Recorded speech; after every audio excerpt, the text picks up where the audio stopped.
take a look at that logo right there. As you can tell from that logo, Rare used to be gods of the gaming industry back during the days of the Super Nintendo. Now, if you just take a look at Rare for what they are now, they're pretty much a slave of Microsoft ever since Microsoft bought 100% of their stock back in 2002. So, we're going to take a look at one of the games that made Rare a really big powerhouse during the days of the Super Nintendo, and that is this game, Donkey Kong Country on the Super Nintendo. So what's happening, everybody? This is Double RPG here, and welcome to another Double RPG Let's Play live commentary series. And for this weekend only, we're going to be taking a look at Donkey Kong Country on the Super Nintendo. Or the Super NES or whatever. Yes, we're going to take a look at one of the games that really defined my childhood back during the days of the Super Nintendo, and it's going to be lots of fun. And as you could tell, I raced my first game because we are going to start over from scratch. So we're going to play probably up until we get to the end of the second world, and then we will close off this episode for today. So let's get started, shall we? I have a lot to say, that pertains to this episode because Donkey Kong 64 is debuting this Monday, and it's going to be a really big time for me to do an LP of that game, and I have lots of other things that I wanted to say too, so let's get started. Jungle Hijinks. And this level is pretty memorable, basically, with Donkey Kong just being blown out of his house, or jumping out of his house, and seeing all that debris just coming out of the front door or whatever. That was a pretty memorable time to be had with Donkey Kong Country, because you knew for a fact that when you saw the graphics and the solid gameplay that you were going to be in for a wild ride for your life. And definitely Rare managed to keep up with that promise, because taking a look at Donkey Kong Country, it's a pretty revolutionary game, and still is pretty revolutionary when you take a look at it for what it is. Oh, crap, I missed. I was trying to get the extra live barrels or whatever, but I missed my jumps, but that's okay. Oh, I'm having a little bit of hard time with the controls because I'm just getting too excited playing this. Okay, let's go ahead and hit the first, the bonus stage barrel. The bonus stages in this game are pretty simple. And a lot of people actually complain that this game is too simplistic. And well, either too simplistic or not that very complicated. And my rebuttal to that is, it's a platform game. And you really don't need platform games to be that complicated. I mean, take a look at the Super Mario Brothers games for once. Even the new Super Mario Brothers games on the Wii and the DS. You don't really need to be all that intricate with the gameplay and the design or whatever. Just good, simple platforming makes a really good game. Trust me, it does. Oh, cool. We got a TNT barrel. And we got some armadillos. Ones that we haven't seen for quite a while, and and it's going to be fun fighting against Armadillo in Donkey Kong 64. And progress for capturing footage for that game is going along nicely. All I have to do is complete the final world, which is the hideout helm, and then get on with the final battle. I've pretty much gone through most of the game and got most of the stuff. Well, technically not everything. I'm not going to be showing off all the what does it equates to? I'm not gonna show off the where all the bananas are, because they're pretty much optional in my eyes. We will be getting most of them because we do need to get the banana medals and whatever. But yeah, we will be getting through this LP quite a bunch. Well, I wanted to jump up there. Oh, you slowed down. But yeah, I know I keep saying but yeah, but I'm trying to think really hard of some things to say. But other than that, Donkey Kong 64 is coming along nicely, and I just need to record that last bit of gameplay and whatever, and then recording that game should be complete, and the LP can start officially this Monday. But I'm doing this game, Donkey Kong Country, just to build up hype for Donkey Kong 64, because it's definitely going to be another long adventure in my eyes. Well, it's not going to be long as Tales of Symphonia, but, you know, you know what they say, all graphics and no gameplay. I think it's supposed to be all gameplay but no graphics. Because better graphics doesn't make a better game, it's the gameplay that makes the difference, Cranky. Do your math, buddy. Or do you just miss your old days of Donkey Kong when you captured Pauline, when you climbed up that ladder grabbing her and you can actually see underneath her skirt or whatever?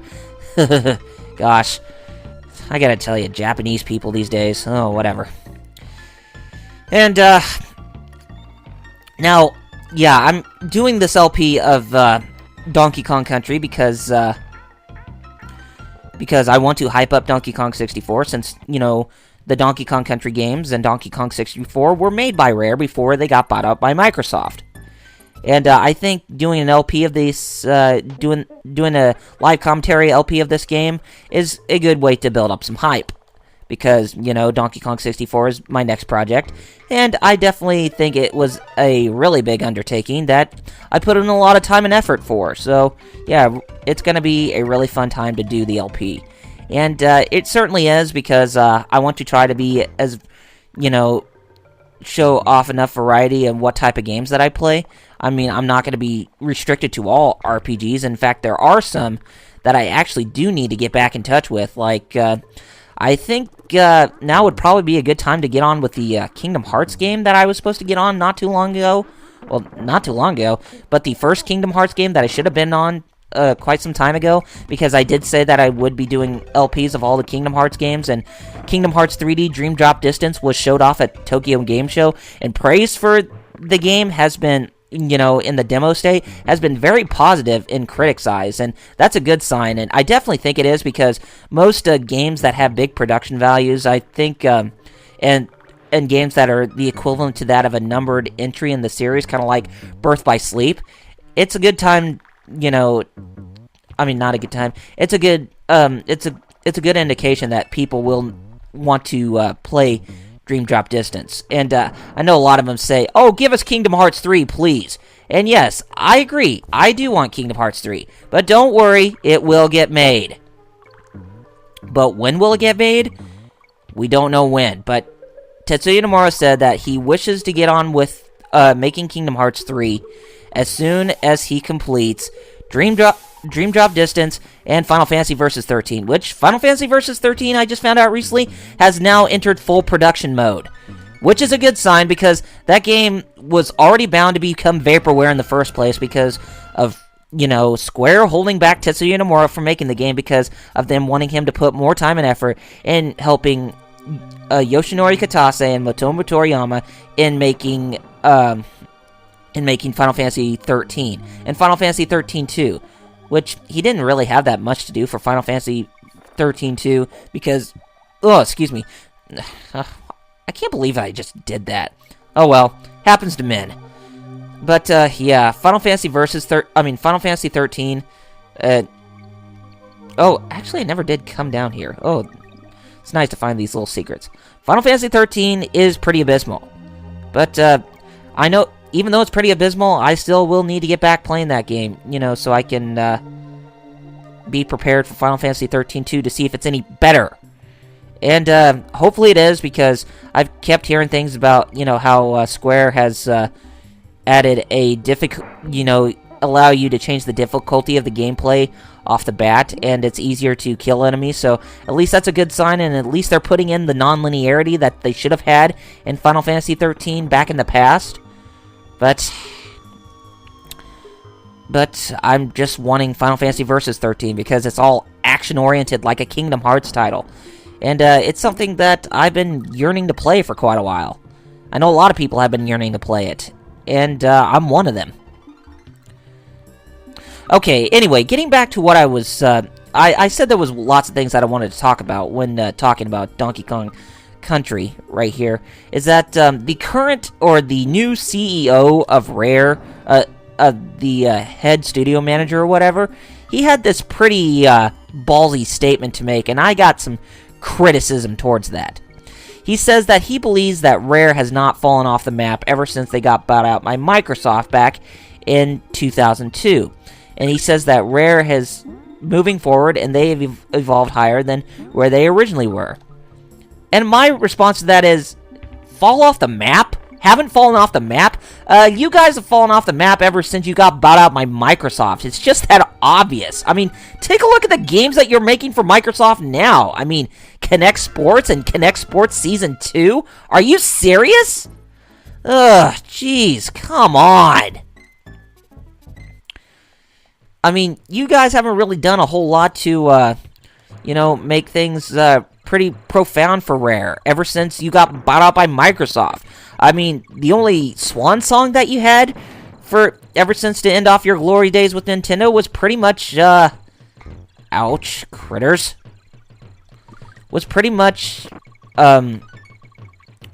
Conker's Bad Fur Day, to be quite honest, because that was the last game that you guys ever struck gold. I mean, even though there's lots of people that don't really appreciate Star Fox Adventures, at least for a game on its own, it's not all that bad. But yeah, I'm not really happy with oh, come on. See, can we blow this up? Yes, we can. I should have known that was one of the secrets. Oh, cool. Well, at least you don't have full control of that, so that's really sad. Okay. And oh.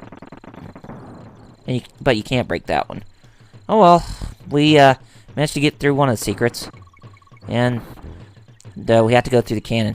But yeah, it's just it just really got me ticked off when that guy said that, because Rare has changed very drastically. I mean, look what they did to Mundo Rare, the fan site, that's toward Rareware, and and the fan site even wanted to do that fan documentary to, talk about the company, in retrospect for the 25 years that they had in gaming. But they said no. But Rare said no because it doesn't clearly convey an image. What type of image could you not try to convey with a fan documentary like that?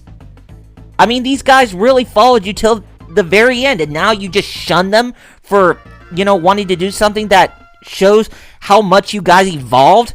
Oh gosh, it's just that, after what has happened, a lot of people are not very happy with the direction that Microsoft is forcing them to take, and honestly, I am one of those people who is not very happy with how Microsoft is handling Rare ever since they bought out their stock in 2002.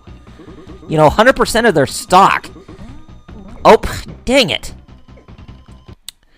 But yes, I was not a happy camper to know that, that Rare pretty much forced Mundo Rare to shut down and gave them a cease and desist order from not even showing off the fan documentary of the 25th year, or the 25th anniversary of the company.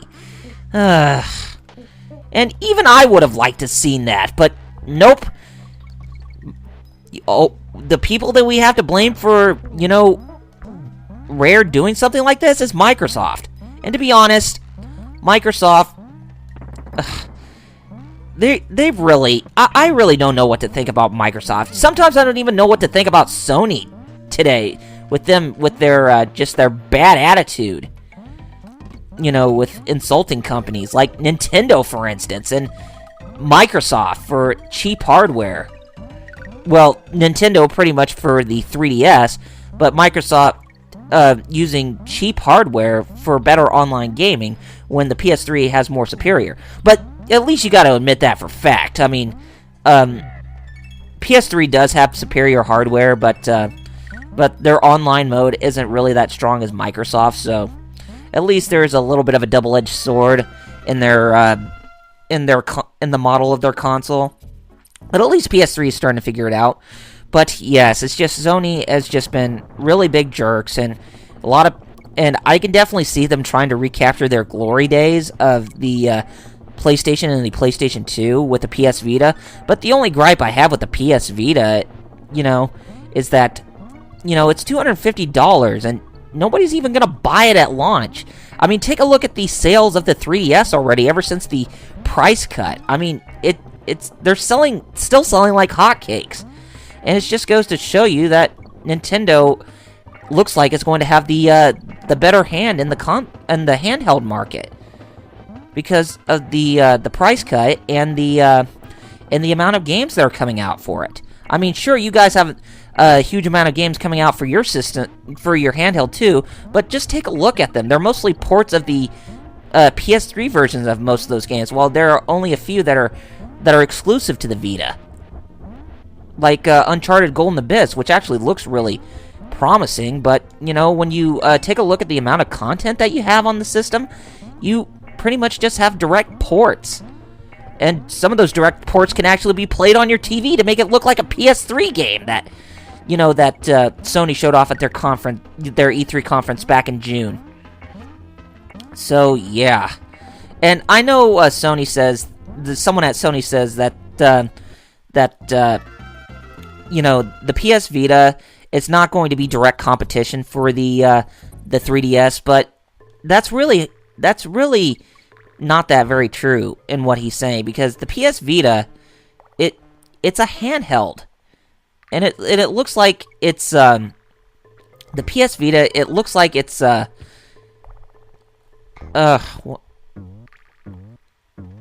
looks like Sony's trying to take a stand in crap.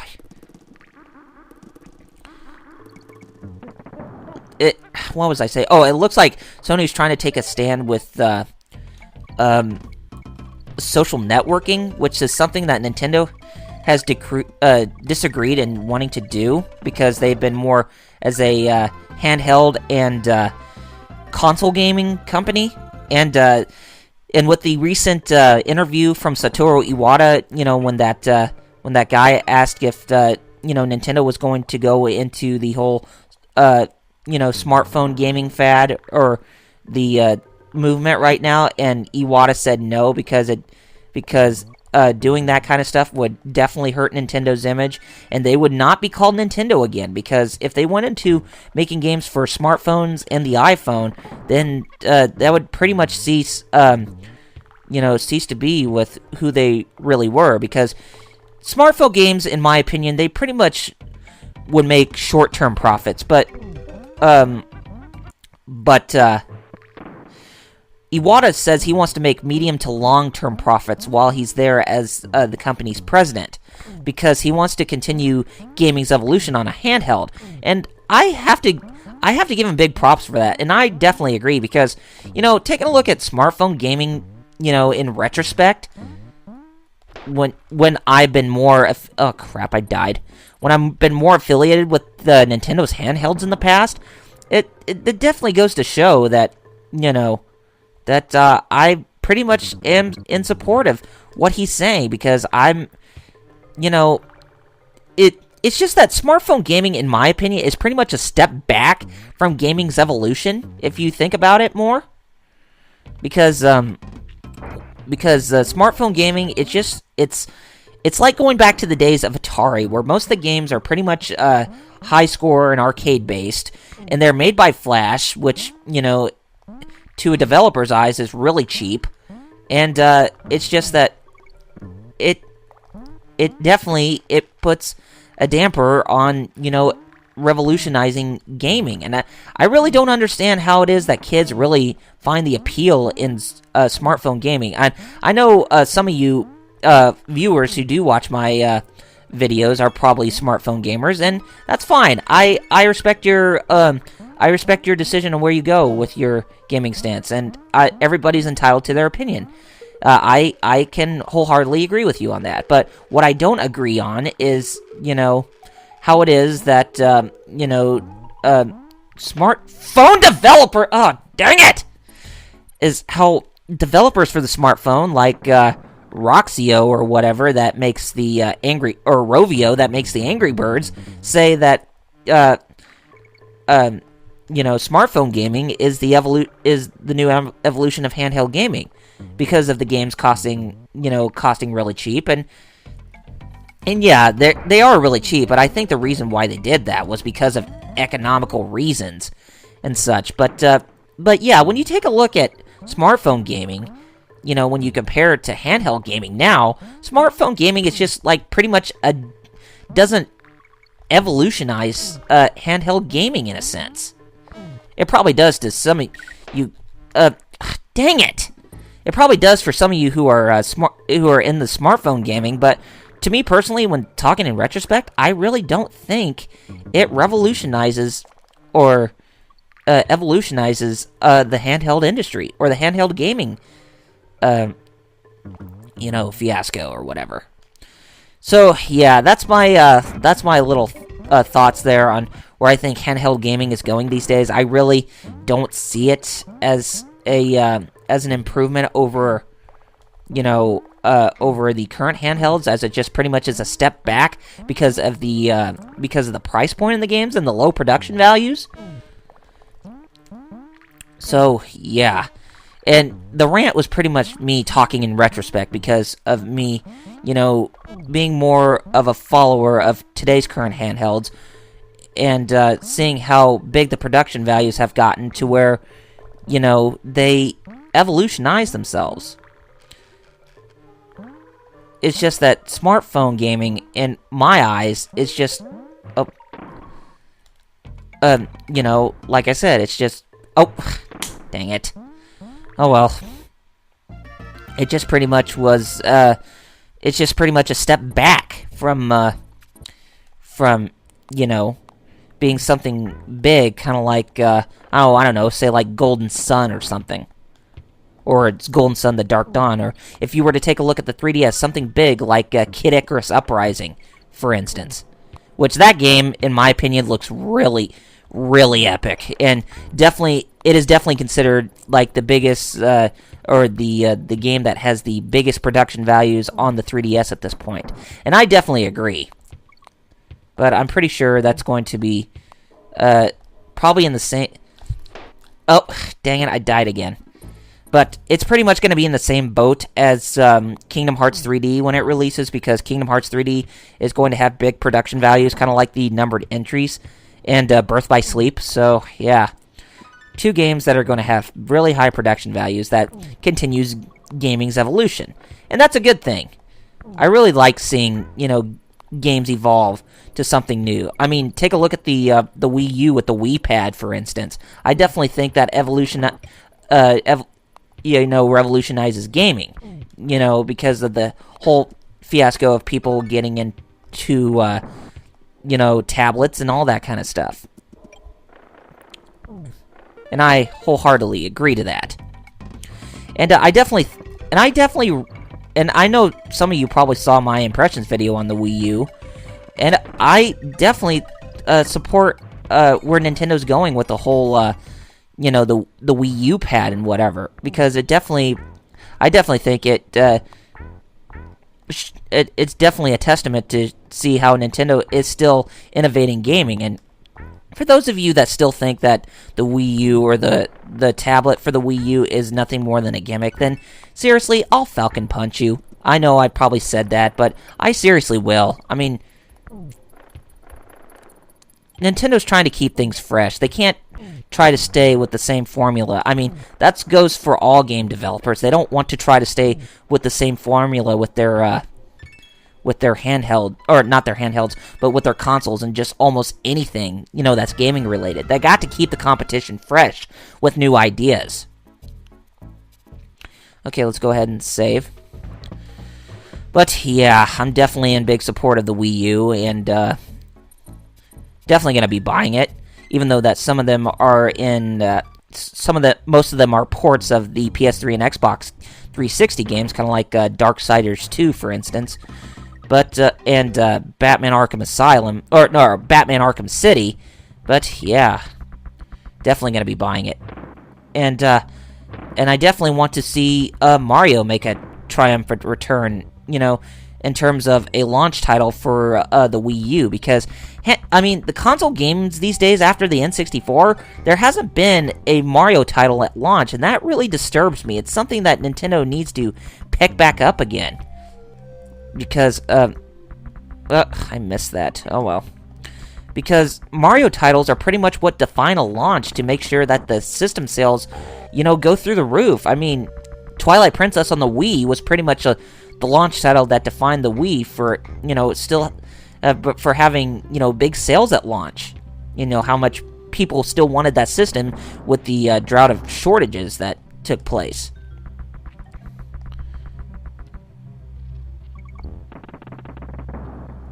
Okay. And after we complete this level, we got a boss to fight, and then after that... Oh, I did it again. Oh well, at least we come up here and we get Winky the Frog. And we got Diddy. We got our buddy Diddy. Whoops. And we can't jump up there. I don't think we can... Oh, and there goes my animal buddy. Thank you, Naughty! Oh! What is up with these guys? They're killing off... They're killing off my comrades! Oh, Jesus! Ugh, I need to be paying attention. Oh, jeez. It's just, like I said, it's one of those things where, when you do live commentary, you kind of lose your train of thought. But, I won't be losing my train of thought that much because I'm still going to be pressing forward. Let's see if I can try to get, Winky again without even touching Naughty or whatever. Or Naughty in the huge donut. Okay. Okay, good. Oh, we can't get that? Oh, yes we can now. Okay, let's continue to move forward here. Oh, God. And, let's, go this way. And, we want to avoid all the other obstacles that get in our way, like this one. Oh well, we don't need you anymore. We're getting close to the end of the stage, so... You served your purpose, so, we shall leave you at that. Well, probably would have needed you for that, but, we don't need... And probably for up there, too, but, it's okay. Okay, we finally got through Milestone Mayhem, and there is another, Cranky's cabin, and then after that, we will go to the boss for World 2. Sure, come on over. Beats talking to myself. Let's see what he has to say. And this was developed with the latest state-of-the-art 3D work thingies, was it? The trouble with you kids is that you're all too soft. The old games were far harder than I was a youngin'. Yeah, that's pretty much true. We used to play for hours on a single-screen game and think we were lucky, and we were. You wouldn't last 2 minutes in a real game. I could get through Donkey Kong Country with only one life! Easy! A leap of faith is all it takes to find Winky in Barrel Cannon Canyon. Grab any extra life balloons quickly before they float away. After a while, Crocodile. I really liked his statement with, with him saying that, games were really hard back in the day. I mean, it's kind of like in the Simpsons game by EA when the animated Simpsons meet their 8-bit counterparts. The 8-bit counterparts talk about how hard gaming was back during the days of, like, the arcade, back during the days of the arcade or the NES and that kind of stuff. But thank God the Simpsons were not even showed off in their 8-bit counterparts that Acclaim made with all those games that they put out. Because I'm sure people would have been like, are you serious? Okay, cool, we defeated Neki. But yeah, it was a really funny, tiff that they had going on there with games back during the day. Or, with them saying that, games were harder than they are now. And yeah, I personally agree, so, yeah. Okay, we finally completed that one world, and now we're going to Vine Valley. But I think we're going to go ahead and we're going to stop this episode right here. So next time, guys, on RRPG Let's Plays live commentary, where we're going to continue with Donkey Kong Country, we're going to be going through Vine Valley, and then we'll probably go to the next world after that. So looks like it's going to be 2 worlds per video, it seems like, before we get to the final battle. But we're not going to get through this whole weekend, as we will pick back up where we left off, probably next weekend or the weekend after that, but we'll have to see. But anyway, gamers, take care of yourselves, and I shall see you on the next live commentary, which will be tomorrow night, or tomorrow morning, or whatever you want to say. Anyway, take care of yourselves, and I'll see you later. Bye.